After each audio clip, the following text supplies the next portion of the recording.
Mumford Sons are getting ready to start their tour, and they're going to be making a stop at Folsom Field in Boulder. Your reporter Sarah Horbakowitz talked to a couple of the band members about what fans can expect. How are you feeling headed into this tour? Feeling good. We're feeling like there's a big amount of people and places to visit. It's also like, I don't think we've ever set out on a tour with so much new music before.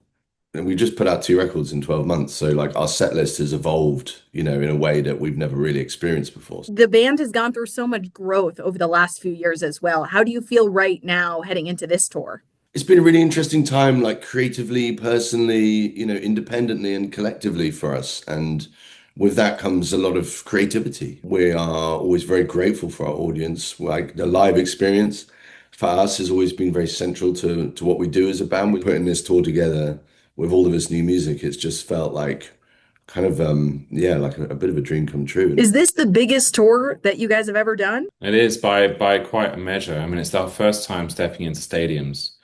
We had the privilege of joining U2 on the Joshua Tree anniversary tour about 8 years ago, and it felt at the time, maybe one day we'll get to step out on this stage as Mumford Sons and this can be our show with our audience.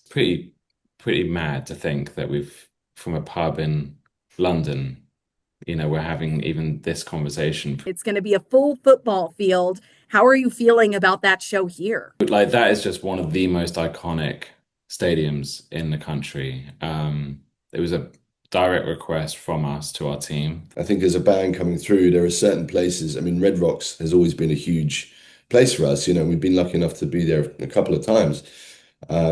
But there are rooms, or fields in this case, which you just kind of set your sights on, and it's still kind of an abstract idea that we're going to be there ourselves with our own show. It really is dream come true stuff. You talk about the relationship between Mumford Sons and Colorado. I think that if you were to put a kind of bullseye in the middle of that relationship, it probably is even more of a Boulder thing. But one of my favorite memories is Telluride Bluegrass Festival. We got there when we were, kids, really. We wandered off the bus, feeling a little bit sheepish about a bunch of English guys, showing up to a bluegrass festival. But their welcome was just unbelievable. And ever since that was like the sort of first impression in many ways of what it felt to be a part of that kind of musical community. Any opportunity we get to hang out in Colorado, we always, grab it with both hands. How does your confidence as a group compare now to when you were stepping off that bus in Telluride? Yeah, it's been a roller coaster. I think from those naive early days to then perhaps a few years of self-awareness and a bit of imposter syndrome. I think that these last 2 albums for us over the last year have really been kind of reconciling with our identity and how we fit in the world as a band. And it's just always felt kind of like pinch yourself, like never quite believe it. And now I feel like there's a confident sense of responsibility and joy that comes with like loving just doing what we're doing. And I want to talk about that music. You're talking about confidence, reaching for new opportunities. How is that reflected in the new album? Yeah, lots of ways. I mean, I think a big kind of headline for that is collaboration for us. I think born out of this place of self-confidence and kind of really understanding who we are, we welcomed in, whether it was Justin Vernon or Aaron Dessner or Brandi Carlile or lots of different voices, and Phineas and John Bellion and Appleton, injecting their kind of stories and wisdom and talents.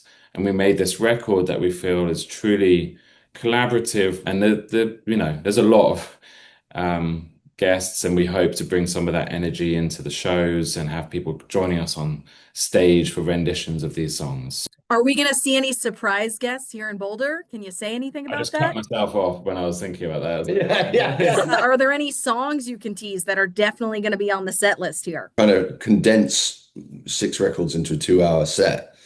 And really the only way to kind of even attempt to not annoy people is by rotating the songs. So where we are in that kind of cycle of rotation and what's feeling good and, how things are reacting live, the show continues to evolve. It always has done. And even the set list that we write, on the night of a show, rarely ends up being actually what we play because it's a live experience, right? You're sort of feeling what's going on in the space and which way things are going, and it always sort of takes a turn. Brisbane, we actually just completely forgot. We collectively had a blind spot. We all have a set list in front of us, and somehow we just completely forgot to play a song last night. Did we? Yeah. All of you. Yeah, we all forgot. We just finished the show. I tell you everything. No, there was no conversation. We weren't like, let's just drop this song. It was just we all just moved on to the next one.